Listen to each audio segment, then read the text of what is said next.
Success संगम में आपका स्वागत है। मैं यहाँ पे आपको करवाता हूँ परीक्षा मंथन करंट अफेयर्स।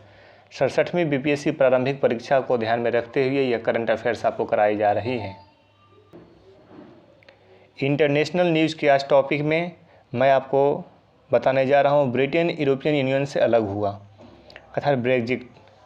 ये जो ब्रेग्जिट है यानी कि ब्रिटेन का यूरोपियन यूनियन से अलग होना ही ब्रेग्जिट कहलाता है।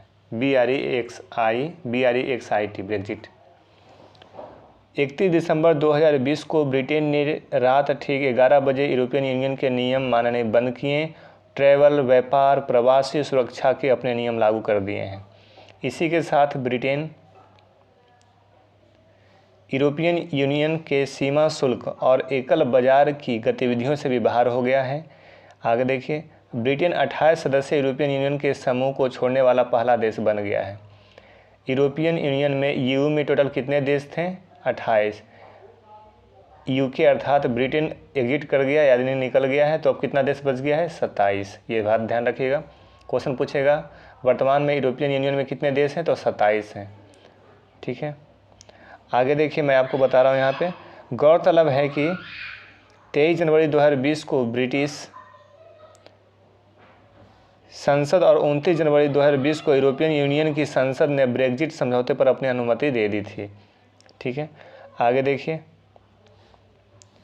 स्वेज नहर अवरोधित, स्वेज कैनल ऑब्स्ट्रक्टेड। हाल ही में स्वेज नहर को फिर से संचालन के योग्य बना दिया गया है। गौरतलब है कि इस घटना ने भारत सहित पूरी दुनिया के नौवहन को प्रभावित किया था।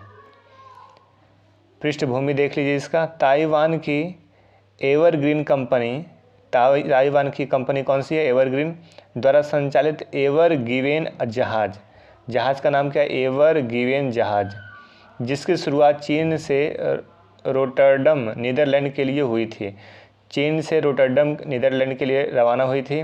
23 मार्च 2021 को स्वेज नहर में पोर्ट टॉफिक के पास फंस गया था, जिससे इस मार्ग का संचालन बंद हो गया था। यही बात है। तो यहाँ क्वेश्चन आपका बन सकता है एवरग्रीन कंपनी कहाँ का है? तो ताइवान का है। एवर गिवेन जहाज़ हाल ही में चर्चा में रहे एवर गिवेन जहाज़, है ना, कहाँ का है? तो ताइवान का है। ये कहाँ से कहाँ तक चला था? तो चीन से रोटरडम के लिए चला था। रोटरडम यानी नीदरलैंड के लिए। फंस कहाँ गया था? पोर्ट टॉफिक में फंस गया था, तो ये चर्चा में रहा था। तो इससे स्वेज नहर जो था अवरोधित हो गया। अगला टॉपिक है करेन विद्रोही। अप्रैल 2021 में करेन विद्रोहियों ने म्यांमार में एक सैन्य पोस्ट पर कब्जा कर लिया। विदित हो कि यह पोस्ट उत्तरी पश्चिमी थाईलैंड की सीमा के करीब स्थित है। करेन पोस्ट। विदित हो कि करेन विद्रोही म्यांमार के सबसे पुराने एक निर्जातीय अल्पसंख्यक विद्रोही समूह हैं, जिन्होंने करेन नेशनल यूनियन का गठन किया है और वर्ष 1949 से म्यांमार सरकार के खिलाफ एक स्वतंत्र राज्य के लिए लड़ रहे हैं, जिसे कावथुलेई कहा जाता है। ठीक है, आगे देखिए, करेन समुदाय के लोग म्यांमार के सबसे बड़े जातीय अल्पसंख्यकों में से एक हैं। अगला टॉपिक है चाबहार परियोजना। 14 दिसंबर 2020 को भारत, ईरान और उज्बेकिस्तान के बीच पहली त्रिपक्षीय वर्किंग ग्रुप, मैप में देख लीजिएगा ईरान, भारत, उज्बेकिस्तान को, त्रिपक्षीय ग्रुप की बैठक हुई है। तीनों देशों के बीच व्यापार, आवाजाही और क्षेत्रीय संपर्क को बढ़ाने के लिए चाबहार पोर्ट के संयुक्त रूप से इस्तेमाल को लेकर यह बैठक हुई। इससे पूर्व ईरान ने भारत को चाबहार पोर्ट के हिस्से ईरान अफगानिस्तान रेलवे लिंक से भारत को हटा दिया था।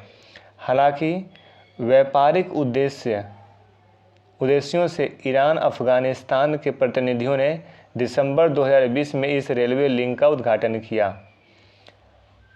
अगला पॉइंट है, विदित हो कि 2016 में भारत एवं ईरान के बीच चाबहार पोर्ट से अफगानिस्तान सीमा पर जाहेदान तक रेल लाइनें बिछाने को लेकर समझौता हुआ था। विदित हो कि भारत सरकार ने चाबहार बंदरगाह परियोजना पर वर्ष 2003 में हस्ताक्षर किया था, जबकि वर्ष 2016 में भारत एवं ईरान के बीच चाबहार बंदरगाह के निर्माण हेतु समझौता पर हस्ताक्षर हुए थे।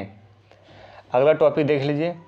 संयुक्त राष्ट्र ने भांग को खतरनाक ड्रग लिस्ट में लाया है। भांग को खतरनाक ड्रग लिस्ट में ला दिया संयुक्त राष्ट्र ने।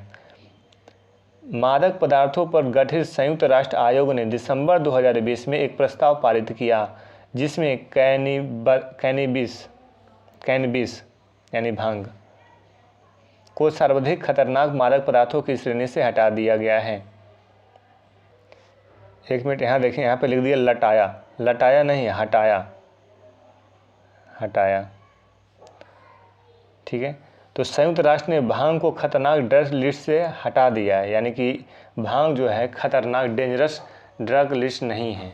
ठीक है, इसलिए लटाया नहीं होगा, यहाँ हटाया होगा। आगे देखें, तो श्रेणी से हटा दिया गया है भांग को खतरनाक लिस्ट से। भांग से संबंधित विभिन्न पक्ष देखिए। गौरतलब है कि अमेरिका जैसे कुछ देशों के दबाव में भांग के उत्पादन पर रोक लगी थी। भारतीय मादक पदार्थ एवं मानसिक उद्दीपक तत्व अधिनियम के तहत इसे 1985 में प्रतिबंधित पदार्थों की सूची में रख दिया गया था। तो अब ख़त्म हो गया है। तो यहाँ तक आपका इंटरनेशनल न्यूज़ है ना, इंटरनेशनल न्यूज़ आपका पूरा कंप्लीट होता है। इसके बाद हम लोग इकोनॉमिक न्यूज़ चलेंगे। ठीक है, तो ठीक है, इस वीडियो में इतना ही। मिलते हैं अगले वीडियो में नए टॉपिक को लेकर के आते हैं। Okay bye, thank you.